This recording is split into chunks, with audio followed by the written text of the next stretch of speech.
Low cloud presses on the desert like a hand on a fevered brow. May 13, 1943, Tunisia. Captain Giuseppe Jeppe Traumante stands with his hands raised, wrists dusty, lips cracked to paper. He waits for the rifle butt to arrive. Jaw, temple, ribs, because that is what the newspapers promised him. That Americans were gangsters in uniform. That surrender meant humiliation first and death second. Engines drone. A column of tanks rumbles nearer, throwing curtains of sand that taste of iron and ash. Through the tan haze comes a figure in olive drab, goggles gray with dust, a face cut in hard lines from sun and duty. Jeppe fixes his eyes on the muzzle, on the small dark certainty of a barrel, and closes his own. A child's prayer, 3 words from a kitchen years away, rises and dissolves in his throat. Silence except for the armor's idle and the far-off ticking of heat. Then a clink, metal against webbing, and the soldier lowers his rifle. A gloved hand opens, offering a dull aluminum canteen, its cap tethered by a fraying cord. Water, the simplest mercy. Water, the undoing of a lie. Jeppe takes it with shaking hands. The first mouthful is warm, metallic, imperfect. He has never tasted anything more beautiful. He looks up, searching for the cruelty he was promised. The American's eyes, freed from goggles, are bloodshot and human. No jeer, no kick, only a brief nod that says, "You are a man and I see you." Somewhere beyond the ridge, the war continues its arithmetic. Here, for a moment, the math breaks. In the space between a surrendered officer and a dusty sergeant, an idea passes like a canteen. That rules can hold even when everything else is breaking. That civilization, if it means anything, means this. He expected a blow. He received a drink. And nothing in Jeppe's world will ever fit the same way again. The lie did not arrive as a shout. It arrived as a drip. Headlines inked in certainty. Radio voices smoothed by confidence. Posters where square-jawed villains in American helmets leered over cowering civilians. In cafes from Naples to Bologna, men read about gangsters in uniform, about prisoners worked until they fell, about boots and rifle butts and laughter in the face of pain. When food grew thin and boots split at the seams, rage needed a home. Propaganda built it an address. Jeppe absorbed it the way a uniform absorbs dust, slowly, everywhere. He was not naive. He had seen blackshirts break strikes and question dissidents. He had watched truth bend to utility in a dozen small ways. A missing line in a report, a pamphlet that called retreat a mobile defense, a commander who smiled too widely while explaining why reality must be curated. But war has a way of making even the skeptical choose what to believe. When shells are falling, simple stories feel like armor. North Africa, early 1943, was a classroom for such stories. Columns stretched and snapped under air attack. Supply lines turned to guesses on a map, sand-chewed metal and men alike. In that world, the promise of American cruelty was not just ideology, it was a grim comfort. If the enemy was monstrous, then fear itself became logical. If capture was worse than death, then stubbornness looked like virtue. But the world beyond the posters kept intruding. A Red Cross rumor here, a letter smuggled there, a merchant sailor who had once been to New York and returned with baffling tales of strangers who queued politely, and police who refused bribes. These threads tugged at the tapestry, but never enough to undo it. Until surrender, until the canteen. The canteen was not only water, it was a wedge. It pried open the sealed box where propaganda had stored its certainties. Inside, Jeppe found embarrassments. The memory of his mother reminding him that dignity does not need an audience. The awkward pride he took in running his family's small trattoria before the war, where even a rude customer still got good bread. He thought of all the ways civilization announces itself quietly. By how you treat the elderly when they stumble. By whether a hungry man receives food before questions. Propaganda is loud on the page and quiet in the test. Reality is the reverse. On a road in Tunisia, reality spoke with an unsentimental kindness. It did not ask for belief, it merely offered a drink and waited. They herded the Italians toward a makeshift cage of rope, stakes, and 2 armored cars angled like bookends. Sun flared on mess tins and buckles. The air smelled of diesel, iodine, and hot dust. Jeppe shuffled with the column. Mind braced for the humiliations he had rehearsed. The shove to the ground, the boot on the hand that reached too quickly, the laughter that always arrives on cue. Instead, a corporal with a clipboard counted them twice and frowned. not with contempt, but with the bureaucratic worry of a man who hates bad arithmetic. "We'll get it right," he muttered to the private beside him. Then he waved the column forward toward a canvas tent stenciled with a red cross. Inside, the light went soft. A medic not much older than 19 guided Jeppe to a stool. "Arm?" he asked, eyebrows lifting, the most neutral of questions. Jeppe extended the forearm he had been pretending was fine for 3 weeks. The cut, an abrasion from a splintering truck rail, was red along the margins and edged with desert grime. The medic's gloved fingers were careful, like a piano student afraid of striking the wrong key. He irrigated the wound with a squeeze bottle until dust bled away in muddy rivulets, dabbed with gauze, laid a clean dressing, and taped the edges square. Not a flourish out of place. "There," he said, voice plain. He offered a cigarette from a crushed pack. Lucky strike, the familiar green circle as improbable as a postage stamp from another planet. For a breath-long moment, Jeppe's suspicion and his longing pulled in opposite directions. He took it. The first draw settled like warmth behind the eyes. "They're fattening us," he whispered to the soldier on the next stool, a narrow man from Naples whose name he had caught as Antonio, for worse work later. Antonio's mouth made a wry line. "Let them fatten me," he said, smoke curling. It's been months since anyone tried. Outside the tent, a table sprouted canned goods like silver bricks, corned beef, crackers, tins of something labeled simply fruit. An American sergeant with a ledger directed the distribution, unhurried but precise. "1 each," he said, as if the sentence were a law of nature. The coffee, real, not the roasted barley pretense the Italian army had served, arrived in dented mugs that tasted faintly of soap. Jeppe raised his to his lips in small, suspicious sips, waiting for the punchline that never came.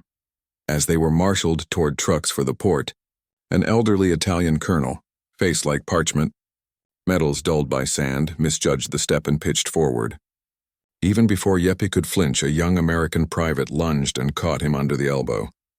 "Easy there, sir," the boy said, "sir," to a captured enemy, steadying the old man and making a small joke about the truck having a mean first step.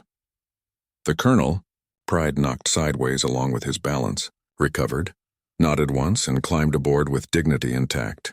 Jeppe felt the scene lodge behind his ribs like a pebble he would keep returning to with his tongue. The script had called for mockery, not courtesy. The actors refused their lines. He kept scanning for the trap door. Perhaps at the port. Perhaps in the night when guards grew bored and cruelty could be explained as fatigue. Instead, Norfolk-bound, he encountered small, repeated refusals of the story he'd been sold. A guard who crouched to tie a loose bootlace for a prisoner whose hands were cuffed. A lieutenant who barked at his own men for crowding the prisoners too quickly onto the truck. "We're not stacking wheat. They're men." A bucket of water set down with the same simple charity a neighbor offers over a fence. None of this made the war gentle. The trucks were cramped, the air metallic with sweat and fear, the road long. Men still winced, still counted silently for the families they could not reach. But each unremarkable kindness cut one more thread in the net of certainty propaganda had cast. It is a strange thing to feel your worldview loosen at the seams. You do not cheer. You inventory. By evening they reached the port. Cranes like iron trees, gulls spelling rude words on the wind, a Liberty ship hulking against the pier. Jeppe stared at the gangway, and at the stacked lifeboats painted with their numbers, at the ropes thick as a wrestler's waist, at the slow choreography of crewmen who glanced at the prisoners with the same passing interest they gave to cargo. In that indifference, neither sneer nor pity was another education. To these men, he was not a prop in a morality play. He was a job to be done properly.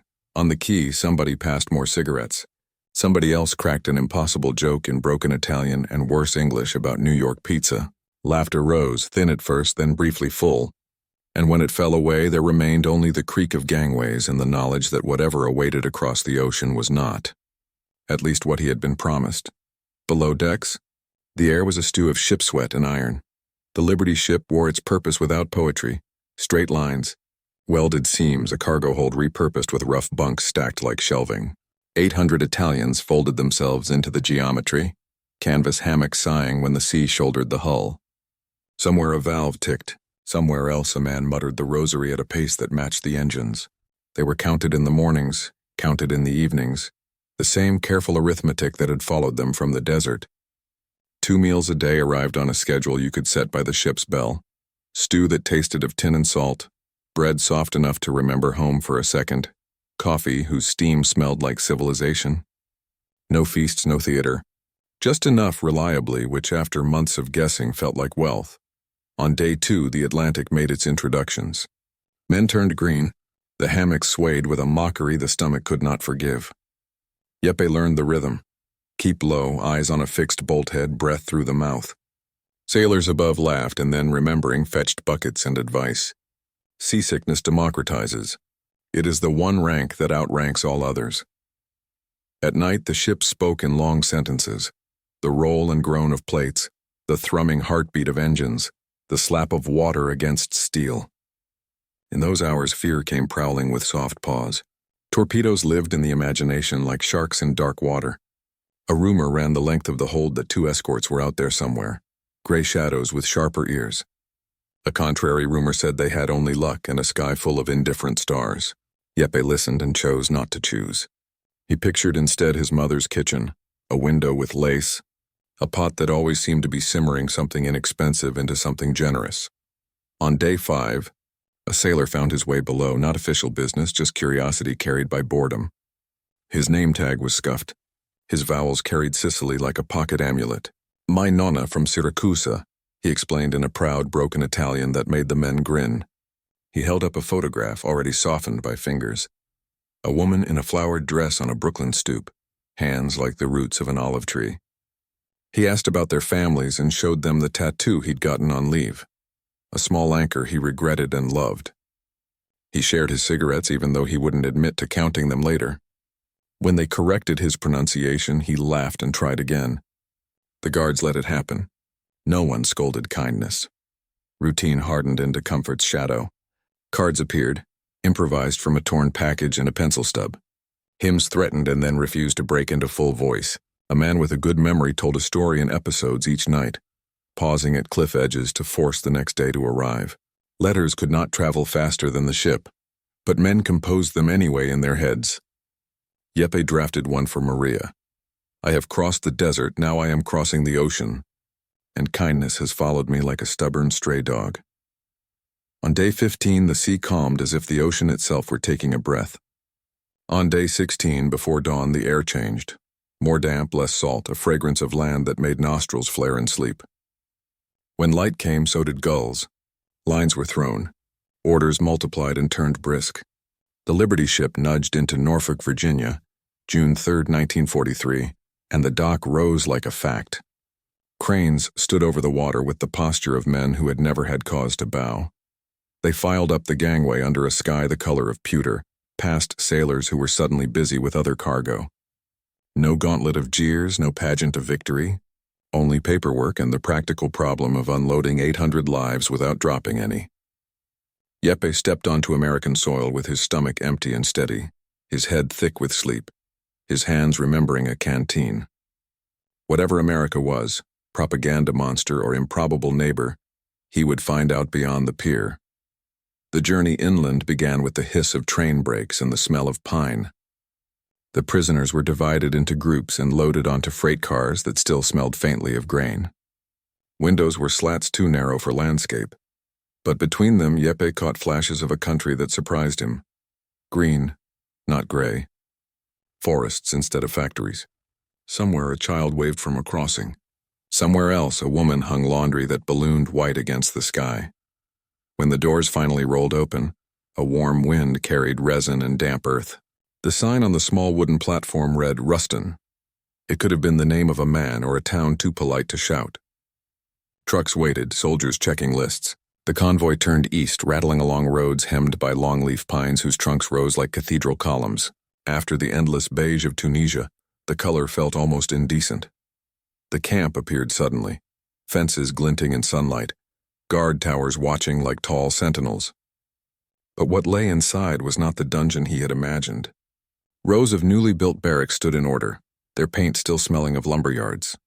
Beyond them, a mess hall, a chapel with a small white cross, and, most absurd of all, a recreation field with volleyball nets sagging in the humidity. Colonel James Mitchell waited near the gate, flanked by an interpreter and a handful of officers. He was in his 40s, posture straight, voice without ornament. Through the interpreter he spoke slowly. "You are prisoners of war. You will be treated fairly and with respect, provided you obey camp rules. You will work as allowed under the Geneva Convention and be paid 10 cents per day in camp script. Violence will not be tolerated. Escape attempts will be punished. But while you are here, you are soldiers, not slaves." The words landed in silence. Jeppe studied the faces around him. Skepticism, fatigue, that brittle hope which pretends not to exist. He waited for the cruelty hidden between lines. None came. They were assigned barracks, long rooms of pine with iron stoves, rows of bunks, mattresses stuffed with something that rustled. On each bunk sat a folded blanket, coarse but clean. The latrines worked. The lights came on when switches were flipped. At the mess hall that evening, the menu listed beef stew, bread, coffee, and apples. Apples in a prison camp. Jeppe ate slowly, eyes on the guards who ate the same meal at a nearby table. Routine unfurled quickly. Roll call at dawn, flag raising, work assignments. Most were sent to nearby farms, cotton fields, vegetable plots, timber clearing. 8-hour days, breaks at midday, rations equal to the American Guards. 10 cents a day seemed trivial, but with it they could buy soap, tobacco, stationery. The camp store's shelves were a miracle of small luxuries. Chocolate bars, razor blades, even a few newspapers weeks out of date. Evenings brought the sound of harmonicas, the scent of cigarette smoke curling above barrack roofs, laughter drifting like disbelief. They were safe, fed, paid, and yet beneath comfort's surface unease lingered. Every kindness felt like bait. Every rule obeyed too easily might mask another trap. Jeppe counted days the way a soldier counts bullets, because each one could be the last before the illusion broke. But illusions have a weight of their own, and day by day, the weight of suspicion began to feel heavier than trust itself. The fences stood, but life inside them was strangely ordered, strangely human. Somewhere in that contradiction lay the beginning of his transformation, the moment when fear gave way to curiosity, and curiosity to the first fragile peace he had felt since the war began. Morning in Camp Ruston began not with shouting, but with the low, steady whine of a bugle that drifted through pine needles like smoke. Light slid between the boards of the barracks, a thin amber ribbon that found the faces of men who had learned to sleep lightly. Outside, dew clung to the wire fence, glimmering as if the boundary itself were undecided about being a prison. Roll call was a ceremony of numbers, names translated, mispronounced, checked off. Then the work details were read. Farm crews, lumber gangs, mechanical teams, kitchen shifts. Each man knew his post. Each knew that punctuality was freedom's small rehearsal. Jeppe's first assignment was agricultural, cotton fields belonging to a local farmer under army contract. The trucks rattled down dirt roads still damp from night rain, the air thick with sap and diesel. At the fields, soldiers lounged with rifles slung easy, watching more from habit than suspicion. The work was hard, bending, picking, stooping, sweat darkening khaki cloth. But there were breaks. Water tanks stood under the trees. A corporal with a watch insisted on rest every hour. At noon, tin lunchboxes appeared, sandwiches, fruit, sometimes a slice of pie that tasted faintly of paper but entirely of wonder. The rhythm of labor became its own mercy. Hands that once held rifles now learned the weight of cotton bolls, the patience of pruning shears. There was something healing in repetition, in work that grew instead of destroyed. At the end of each day, an army truck returned them to the camp, dusty, spent, but strangely satisfied. Payment came in the form of camp scrip, rectangular chits stamped valid only at Ruston Exchange. 10 cents a day. It seemed an insult until you saw what it could buy. The camp store was a small wooden building smelling of soap and new paper, toothpaste, shaving brushes, chocolate, cigarettes, even postcards printed with Louisiana scenes the prisoners could send through the red cross. Jeppe remembered handing over his first coins for a bar of real chocolate and feeling richer than he had in Mussolini's army. Evenings brought recreation. The volleyball nets were crowded. A makeshift orchestra, guitar, accordion, harmonica, played marches that turned into folk songs halfway through. In another corner, a group of men practiced English with comic seriousness, repeating words from a dictionary: table, friend, freedom. The guards listened, sometimes corrected, sometimes joined in. Letters were life's currency. Once a month the Red Cross trucks arrived, and men queued with drafts already written in pencil. Censors read every line, but the mere act of writing restored the shape of the outside world. Dear Maria, I am safe. The food is good. Tell Sophia to be brave. Jeppe kept a small stack of reply forms under his pillow as if paper could promise return. Life under barbed wire slowly acquired a pulse. You could measure a man's health by how often he laughed in the canteen line. Arguments broke out over football scores heard on American radios, over recipes remembered from home. In these moments, Jeppe noticed something quiet and revolutionary. Men behaving as citizens of a tiny temporary republic of routine. No one believed it would last, but they began to act as if it could. At night he lay awake, listening to the wind sift through the pines and the faint click of a guard's boot on the catwalk. He wondered if discipline could exist without fear, if respect could grow without propaganda watering it. Somewhere between muscle ache and sleep, he suspected the answer was yes. Dignity had nothing to do with uniforms. It lived in how a man was allowed to work, eat, and write his name. The first time Jeppe noticed the American sergeant closely, it was not during an inspection or a reprimand. It was over laughter, sudden, bright, foreign. He turned and saw a small crowd gathered at a table outside the recreation hall. A few guards in khaki and half a dozen Italians gesturing wildly over a spread of cards. Sergeant Tom O'Brien sat at the center, sleeves rolled, freckles showing through Louisiana sunburn. His accent carried the clipped rhythm of Boston. His smile carried no rank at all. He was explaining poker, a game of arithmetic and nerve to men raised on scopa and espresso gossip. No, O'Brien said, tapping the table. Flush beats straight men always. One of the Italians, Antonio from Naples, protested. In Italy, straight is better. We play properly.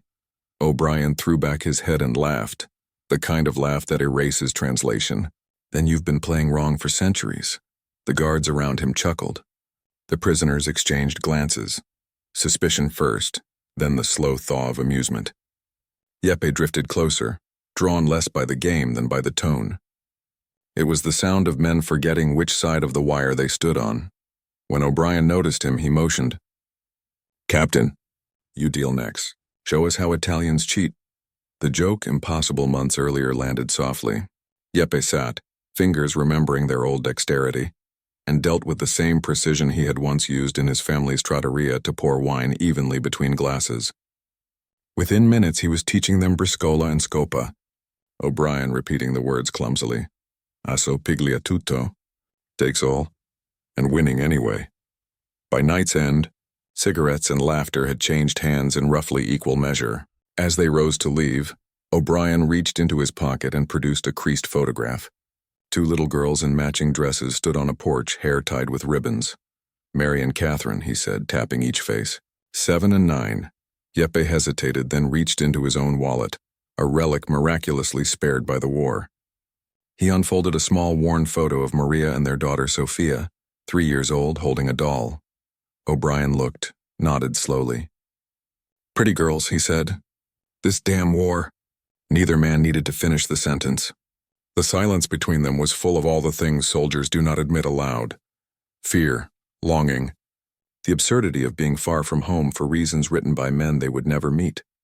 In the following weeks, O'Brien became a fixture at the cafe tables, at the volleyball games, at the edges of conversation.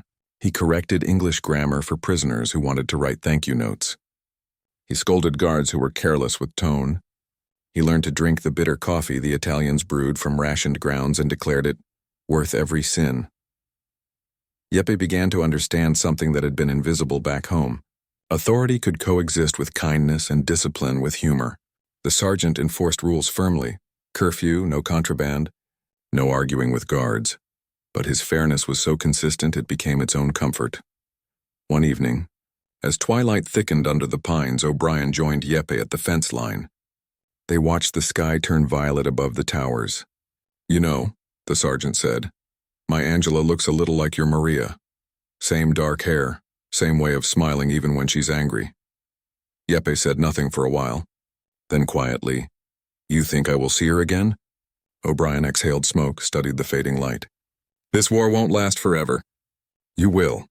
Jeppe turned the words over in his mind like stones from a river. Smooth, unbelievable, but real. For the first time since capture, he slept without dreaming of home as a wound. A friendship had formed that defied the logic of flags. A bridge built not by treaties or speeches but by a deck of cards and the shared ache of missing one's children. By October of 1943, the rhythm of camp life had become almost predictable. Roll call, work, letters, card games, lights out. Safety had dulled the edge of fear, but it left behind something equally heavy: monotony. The war outside still thundered, yet inside the fences the days marched in circles. One evening, a small group of prisoners gathered around the mess hall table after dinner. The air smelled faintly of coffee and pine resin. Antonio drummed his fingers on the wood. Franco, a baker from Rome, traced the rim of his mug thoughtfully. Then he looked up. "We should open a cafe," he said. Jeppe blinked. "A cafe in a prison? Why not?" Franco shrugged. "We have cooks, bakers, waiters. We have script to spend. What do we do with it? Buy more cigarettes? Let's make something of our own." The idea was absurd and intoxicating. A cafe inside a prisoner of war camp was unthinkable. Yet the more they talked, the more it began to sound possible. They imagined a corner of the recreation hall transformed. A counter, a few tables, a small sign painted by hand: Café Italiano. The next morning they approached Colonel Mitchell with the proposal. They expected a short laugh and a swift rejection. Instead, Mitchell adjusted his glasses and said evenly, "Submit a proper business plan. If it's reasonable and within regulations, I'll consider it. A business plan." The phrase struck Jeppe like a challenge. That night, by the dim light of a kerosene lamp, 5 prisoners, Jeppe, Antonio, Franco, and 2 others, Roberto from Milan and Luca from Turin, became entrepreneurs again. They listed supplies: flour, sugar, coffee grounds, milk powder, eggs. They calculated costs in camp script, mapped how profits could be split, how hours could rotate fairly, how waste would be managed. When Jeppe handed the finished proposal to Mitchell 2 days later, it was written neatly in both Italian and English, every section underlined in pencil. The colonel studied it in silence, eyes flicking across the pages. Then he closed the folder, nodded once, and said, "Approved. Begin with limited hours. Keep it orderly. I expect proper accounting." For a long second no one spoke. Then Franco broke into a grin that could have lit the whole camp. They spent the next week transforming a corner of the recreation hall. Borrowed lumber became counters. Empty coffee tins became lampshades. One of the guards, a farm boy from Kansas, carved a small sign, Café Italiano, letters burned carefully into wood. They salvaged enamel mugs, scrubbed them to a nervous shine, and stitched white cloth napkins from old ration sacks. Opening day arrived on a cold November morning. The pine air smelled sharper, cleaner, as if the forest itself approved of such madness. At first only Italians came, men clutching their scrip, shy as parishioners in a new church. Jeppe stood behind the counter, hands trembling, pouring the first cup. The coffee was weak, stretched from limited rations, but when the aroma filled the room, silence fell. It smelled like home. Franco brought out his first batch of biscotti, baked in the mess kitchen after hours. Crispy, slightly uneven, perfumed with powdered eggs and sugar. Roberto hummed an old Milanese tune as he served the cups. The room filled with low laughter, the scrape of chairs, the sound of spoons stirring against enamel. For an hour the war receded to the edges of imagination. Then, unexpectedly, Sergeant O'Brien appeared at the door, curious. He sniffed the air, eyebrows lifting. "You charging us for this stuff, Captain?" Jeppe smiled. 15 cents a cup. 15? O'Brien feigned outrage. "That's robbery." "And yet," Jeppe said, "you will pay it." O'Brien laughed, tossed him a token, and took a seat. The sergeant lifted his mug, grimaced at the bitterness, then smiled. "Worth every penny. Reminds me of Boston's North End." Soon more guards followed. They paid willingly, sometimes leaving extra scrip for the novelty of it. Conversations mingled across languages. English phrases tangled with Italian ones: grazie, buddy, prego, cheers. For the first time in living memory, prisoners and guards sat at the same tables, equals in everything except the uniforms they wore. Jeppe stood behind the counter, watching steam rise from mugs like ghosts of old lives. The absurdity of it all made him dizzy. He was an enemy officer, a man whose army had fallen, running a cafe in the heart of an American prison camp, protected, funded and frequented by the very men who guarded him. That night, after closing, he wrote to Maria, "They told us Americans were savages without culture. But these men respect craftsmanship. They appreciate good food. They treat me as a man, not an animal. I do not understand them, but I am beginning to admire them." The letter would take months to reach Italy, but its truth had already begun to change him. The Café Italiano became more than a business. It became a bridge, the kind of bridge no general could plan and no propaganda could destroy. November 1943. The first morning of Café Italiano smelled like something the world had almost forgotten. Warmth, sugar, and the faint, defiant promise of normal life. The wooden sign, hand-burned by a guard from Kansas, swung slightly in the breeze over the recreation hall door.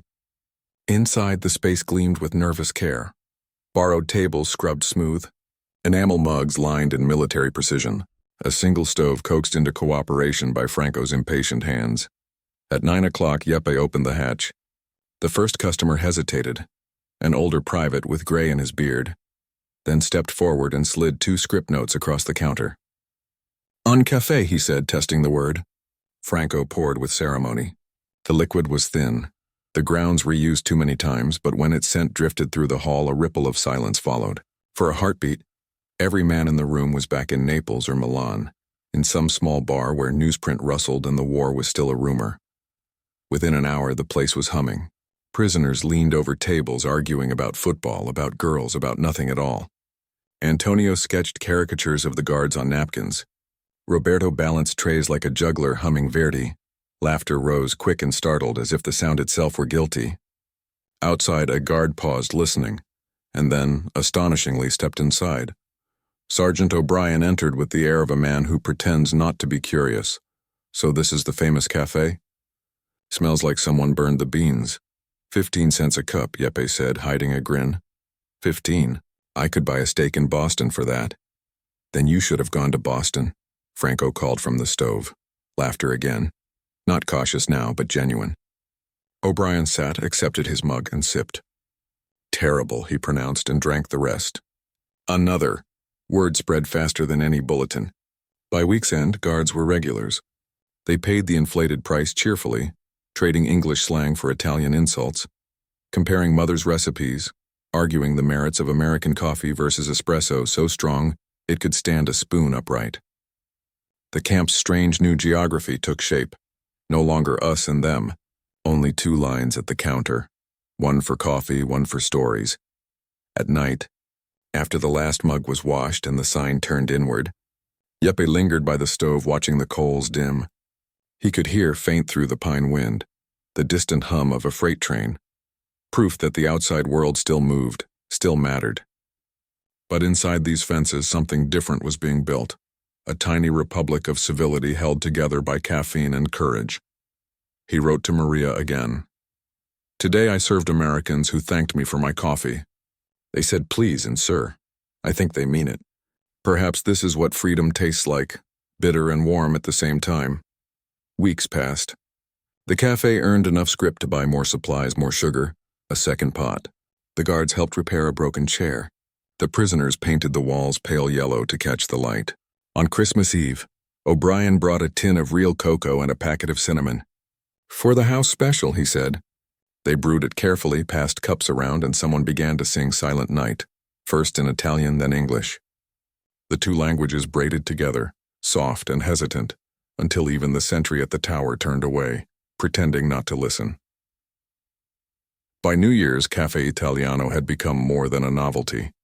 It was an institution, a living argument against the necessity of hatred. Under barbed wire and floodlights, men discovered that dignity could survive captivity, that warmth could outlast propaganda, and that the aroma of coffee might travel farther than any bullet. The cafe had turned Camp Ruston into something no one could name, a small island of decency floating inside a war. But even islands face storms, and 3 of them would test everything Jeppe had begun to believe about his captors. His enemies and himself. December 1943. The pines dripped with cold rain, and the air smelled of rust and wood smoke. Franco, the baker from Rome, stumbled into the recreation hall one evening with a letter clutched in his trembling hand. It had come through the Red Cross, a thin, pale envelope that carried death between its folds. His brother Marco had been killed fighting in Italy. Franco's knees gave out before the sentence finished leaving his lips. Jeppe and Antonio caught him, but grief makes a body heavy, impossible to lift. They carried him to his bunk, where he lay motionless, staring at the ceiling, lips cracked from whispering the same name again and again. Jeppe braced himself for what must follow. Orders, indifference, maybe punishment for missing work. But Colonel Mitchell arrived quietly the next morning, hat in hand, and spoke through the interpreter. "He will have 3 days of leave," the colonel said. "No duties, no pay. Let him rest." A pause. Then he added, "Tell him I am sorry for his loss." The words landed softly but deeply, like pebbles falling into a well. That afternoon, the Italian prisoners gathered in the chapel, 20 men, heads bowed under a roof built by their captors. The chaplain, a young American lieutenant with a nervous voice, read a psalm in English. Then Jeppe stood and translated it haltingly into Italian. At the back, Sergeant O'Brien stood in silence, cap pressed to his chest. Afterward, O'Brien approached Franco, who still shook as though his bones remembered artillery. The sergeant placed a hand on his shoulder. "I'm sorry," he said simply. "War takes good men on every side." That night, for the first time, the camp was quiet. Not the fearful quiet of arrival, but a respectful one. Even the guards walked softer. Jeppe realized something he could not have imagined a year earlier. Compassion could cross even barbed wire. February 1944. The camp received new prisoners, fresh captures from Sicily, some still wearing their fascist insignia. Among them was Lieutenant Galli, a hard-eyed officer who seemed carved from spite itself. He arrived with his chin high and his voice sharp. Within days, Galli began whispering through the barracks, calling the cooperative prisoners traitors, lapdogs of the Americans. He sneered at the cafe, called it a circus for fools. When men went to work, he stayed behind, stirring bitterness like a spoon in soup. One night, Jeppe found him cornering Antonio near the latrines, shouting about honor and blood. "You disgust me," Galli spat. "You smile at your captors like they are your friends." Jeppe stepped between them. "We are surviving," he said, voice low. "And maybe learning something in the process."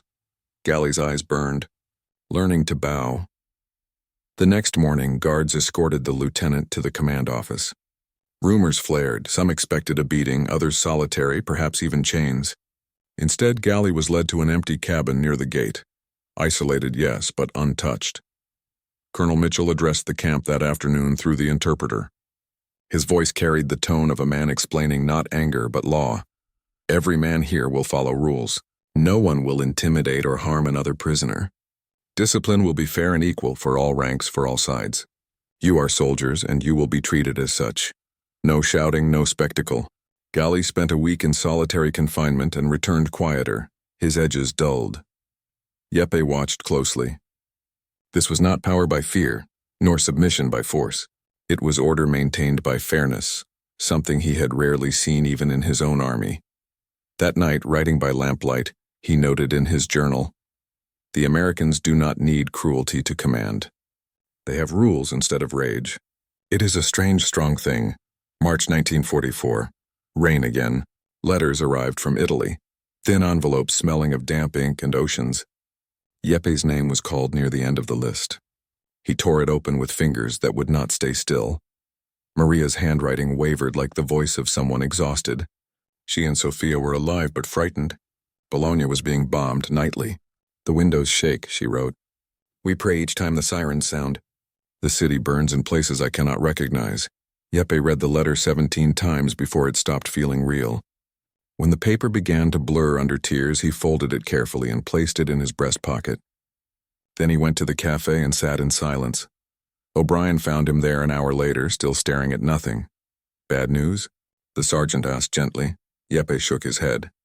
"Good news, they are alive. But Bologna, it is burning. American bombs." He waited for the smirk, for the explanation of collateral damage, for the shrug that meant war is war. Instead, O'Brien sat opposite him, eyes shadowed. "I'm sorry," he said quietly. "I'm sorry for your family. I'm sorry for all of it. War should never happen to families." Jeppe stared at him, speechless. Here was an enemy soldier apologizing for the bombs his own country had dropped, apologizing without defense, without excuse. The sincerity of it pierced deeper than any sermon. Finally, Jeppe said haltingly, "You are not what they told us you were." O'Brien looked at him for a long time and nodded. "No one ever is, Captain. No one ever is." That night, the cafe lights burned longer than usual. The smell of coffee drifted through the barracks, mingling with pine and rain. Some men hummed softly. Others just listened to the storm. Jeppe wrote again to Maria. "I thought enemies could not be kind. I was wrong. Here I have found men who understand pain, who feel sorrow for strangers. Perhaps this is what civilization truly is. Not flags or borders, but the ability to see yourself in the eyes of another." The letter, like the one before it, would take months to reach her. But the realization needed no delivery. It had already taken root inside him, as quietly and irreversibly as faith. For months, Jeppe had been trying to solve a riddle. Why were the Americans like this? Why the discipline without cruelty, the order without fear? He had grown up believing that power required spectacle, uniforms, parades, raised voices, punishment swift and public. Yet at Camp Ruston, power looked nothing like that. It moved quietly through consistency. It was a rule book applied not because anyone was watching, but because the men in charge seemed to believe that rules meant something on their own. In the spring of 1944, Jeppe began to hear pieces of the answer. A guard from Nebraska, leaning on a fence post, mentioned something called the Geneva Convention. Jeppe had heard of it vaguely, a diplomatic abstraction discussed in military briefings back home, often dismissed by fascist officers as paper idealism. But here, it was treated as scripture. The War Department, he learned later, had made a deliberate choice in 1942. The United States would not merely obey the letter of the Geneva Convention, it would honor its spirit. Prisoners of war would be fed, paid, housed, and allowed recreation. They would be inspected by the Red Cross. They would be disciplined, yes, but never degraded. At first, the policy had been strategic. Washington understood something simple and profound. Reputation mattered. Every captured Axis soldier who lived to tell of fair treatment became a rumor that undercut fascist propaganda. Every Italian who returned home unbroken weakened the fear that kept others fighting. If surrender meant safety, why die for Mussolini? But strategy alone could not explain what Jeppe saw daily. The instinctive decency of men like O'Brien, the quiet fairness of Colonel Mitchell, the medic's gentleness with a wound. There was belief at work here, not just bureaucracy. Belief that rules were not shackles but mirrors. Belief that civilization was proven not when you were safe, but when you could choose to be cruel, and refused. Red Cross inspectors came often, their armbands bright against khaki. They noted food quality, inspected bunks, counted rations, recorded complaints. The reports would later praise Camp Ruston as one of the most humane POW facilities in America. For the prisoners, though, the evidence was simpler. They could sleep, eat, and laugh without permission from fear. Meanwhile, news seeped in from elsewhere, from the German stalags, where Allied prisoners were fed sawdust bread, from Japanese camps where men wasted to skeletons under tropical suns. The comparison landed hard. Jeppe remembered his own propaganda leaflets, the ones that had called Americans monsters, and felt shame rise like heat in his chest.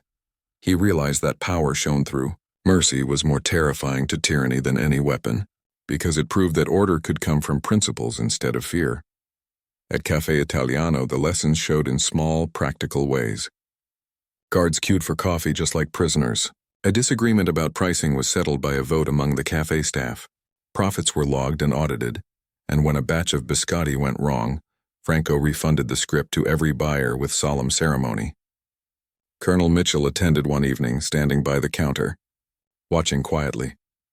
"You run this place better than some officers run their units," he remarked to Jeppe. "Perhaps," Jeppe answered, "because we have better customers." Mitchell smiled thinly. "Or because you have rules you actually believe in." That night, Jeppe understood. What made the Americans different wasn't kindness alone. It was conviction, a moral architecture built on consistency. Cruelty, he realized, was easy. It required nothing but anger and opportunity. Fairness required discipline. Mercy required will. And will, Jeppe thought, was what real power looked like. He began to look at the barbed wire differently, less as a cage, more as a symbol of restraint. The fences did not just hold prisoners. They held the Americans to their own standards. They reminded everyone that civilization was not a trophy you won, but a practice you kept. May 8, 1945. The morning began like every other at Camp Ruston, pine-scented air, a line for coffee, the familiar shuffle of boots on gravel, then a murmur moved through the barracks, subtle as wind through grass.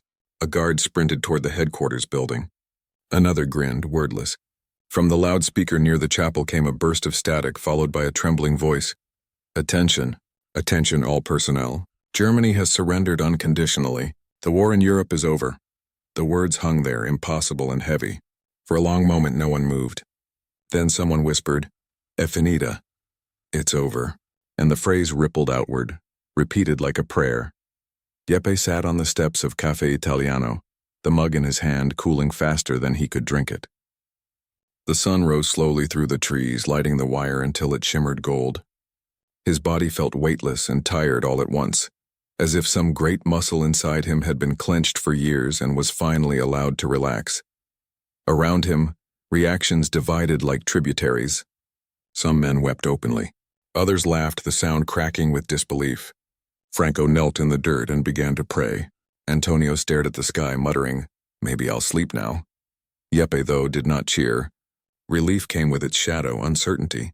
Freedom had become such a distant concept that its approach felt almost threatening. What waited on the other side of those fences? A ruined Italy, bombed and starving. A wife and daughter he had not seen in 3 years. What would remain of the life he had built before the desert, before the cafe, before the lesson of the canteen? That afternoon, Colonel Mitchell called an assembly. His voice was quieter than usual, reverent even. "Gentlemen," he said, "the war in Europe has ended. You will remain here until repatriation arrangements are made. You are safe. Your rights remain. And your future will soon be your own again." He paused. "You have conducted yourselves with honor. I thank you for that." No applause followed, but the silence was its own salute. In the days that followed, Café Italiano stayed open. There was no reason to close. It had become the camp's heart. Guards and prisoners alike came for coffee, for the familiar smell that steadied hands that didn't know what to do with sudden peace. One evening, Sergeant O'Brien entered with a small package under his arm. His uniform looked sharper than usual, pressed for ceremony. He ordered a coffee, sat in his usual seat, and said nothing until the room thinned. Then he placed the package on the counter. "For you," he said, "a souvenir, from one proprietor to another." Inside, wrapped in brown paper, was a small American flag folded tight. Beneath it, a note: "Remember that enemies can become friends. Come back someday, not as a prisoner, but as a visitor. Tom." Jeppe read the words twice, maybe 3 times, before looking up. "You'll still be here?" O'Brien smiled faintly. "Maybe not here, but America will be." They shook hands, firm, long, the way men do when words fail. For a moment, the war vanished completely, erased by shared gratitude. When Jeppe closed Café Italiano for the final time that August, he left the wooden sign hanging. The paint had faded from the Louisiana sun, but the letters still caught the evening light. Café Italiano. He ran his hand across it, remembering the first cup, the laughter, the funerals, the games of Scopa, the guarded smiles that had turned unguarded. The smell of coffee lingered in the wood. Home, condensed. "Addio, amico," he whispered. To the cafe, to the camp, to this strange, humane corner of captivity that had reshaped his soul. The next morning, they boarded the trucks for the port. The guards lined the fence, hats in their hands. Sergeant O'Brien wasn't among them. He had already shipped out. But the flag was in Jeppe's duffel, folded neatly between 2 shirts. As the convoy rolled away, the pine forest opened to the sky, and Jeppe felt a silence settle deep inside him, not of fear, but of completion. He had come here as a captive. He was leaving as something else. September 1945.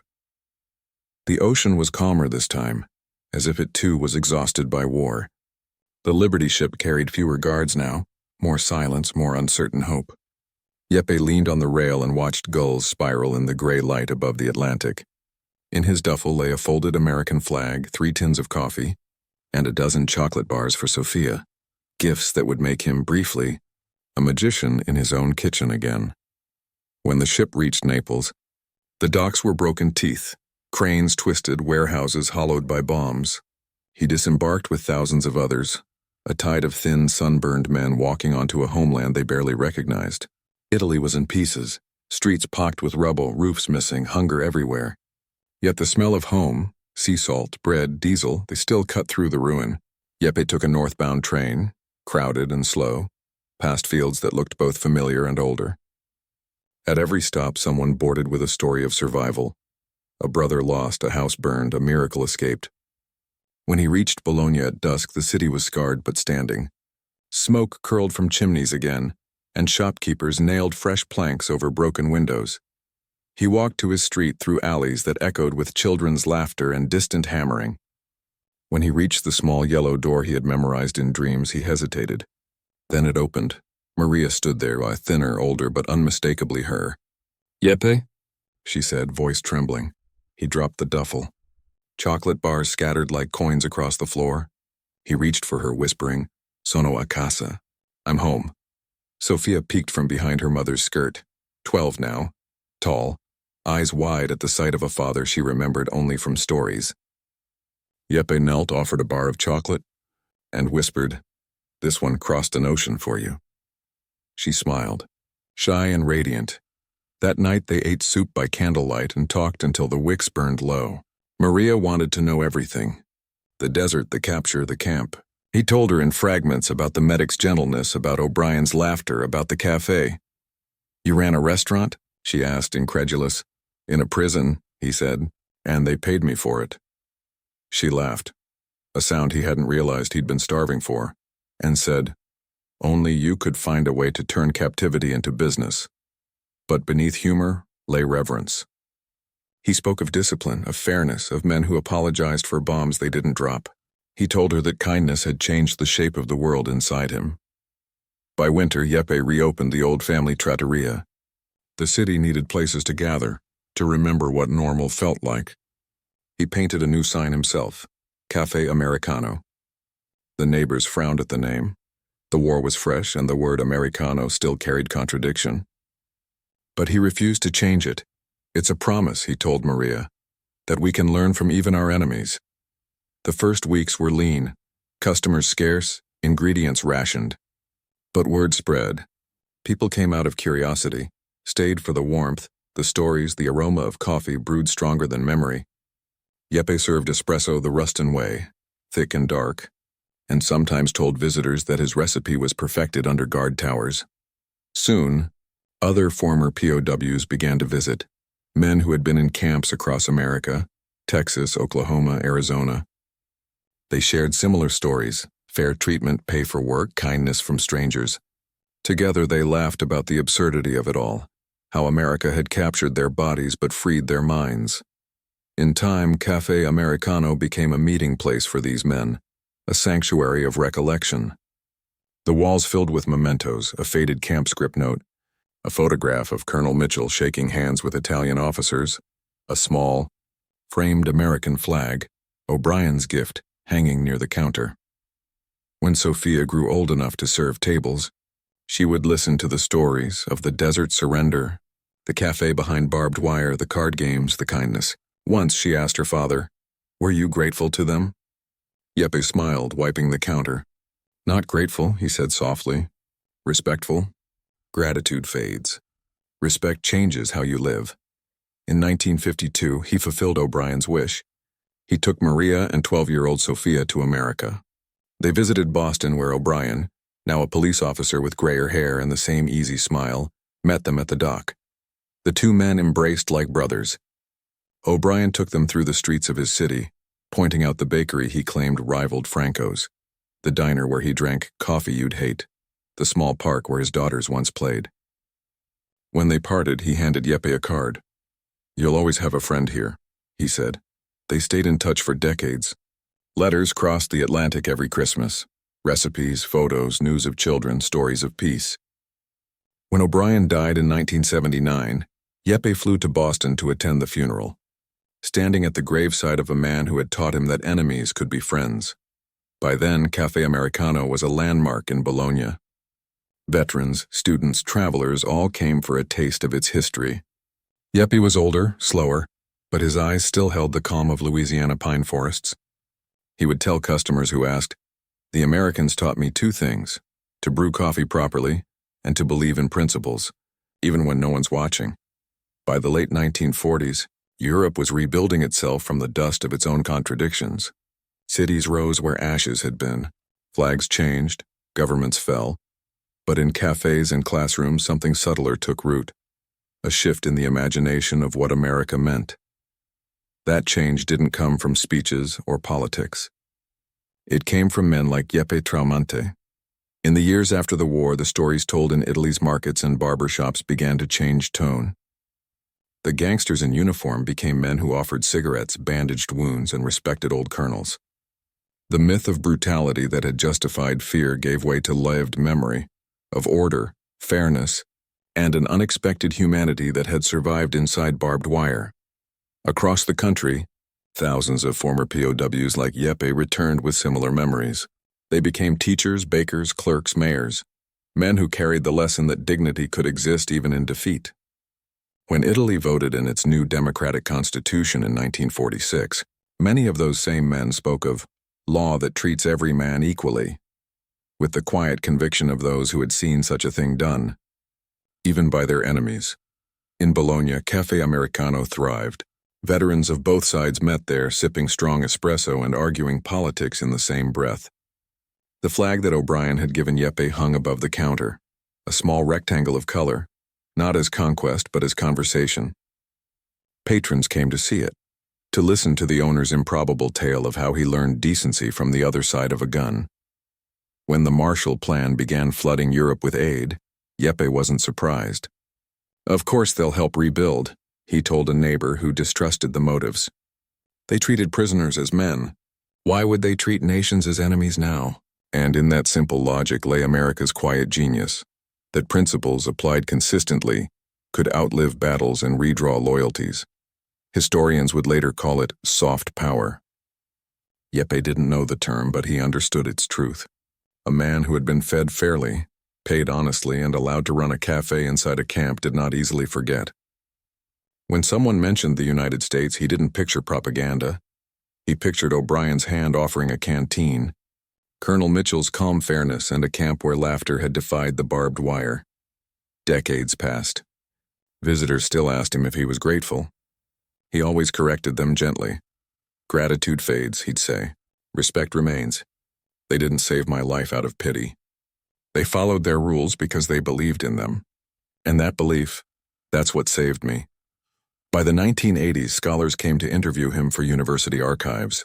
They asked what lesson he thought the war had left. Jeppe would smile, eyes soft but clear, and answer the same way every time. "Civilization isn't tested by how we treat our friends. It's tested by how we treat our enemies. In Louisiana, behind barbed wire, I saw civilization win. In the end, the story refuses spectacle. No charge across a field. No decisive volley. Only a small exchange on a dusty road. A gloved hand, a dented canteen. A mouthful of warm metallic water that tasted like the first honest sentence after a long season of lies. From that sip, a chain of ordinary mercies. A medic's careful dressing. A fair wage in camp script. A card game at dusk. A chaplain's tremulous psalm, a colonel's measured discipline, a sergeant's apology offered without defense. And then, impossibly, a cafe, steam curled above enamel cups as if the soul had found a way to rise. If war has an opposite, perhaps it is not peace but recognition. The moment you look at the uniform opposite your own and see a father, a baker, a clerk with ink-stained fingers, a man who keeps a photo soft with touching. Jeppe learned that recognition behind wire. He learned that power can mean restraint, that rules can be mercy's armor, that decency holds even when reciprocity does not. He learned that propaganda is loud, but truth speaks in the quiet of consistent acts. He carried that lesson home and hammered it into a sign, Café Americano. He poured coffee the way principles pour themselves, steadily for anyone who asked. He hung a folded flag not as surrender but as conversation. When people pressed him for the right word, gratitude, he offered the harder one, respect. Respect is not a feeling. It is a practice. It is the way a nation holds itself to its own promises when no one is watching, and the way a man decides to do likewise. So if your family kept a story like this, of gentleness in an indecent hour, share it. Write it down before it evaporates. Post it in the comments so someone's grandson somewhere can read it and understand that civilization is not a banner you wave. It is a behavior you repeat. Next time we'll cross another bridge where enemies became neighbors. The German pilot shot down over Texas who helped a small town build its first hospital. Until then, remember what Jeppe found in a cup. Bitterness and warmth together. The taste of a world trying to be better than its war. Subscribe for more true stories that remind us of what it means to be human, even in the darkest of times.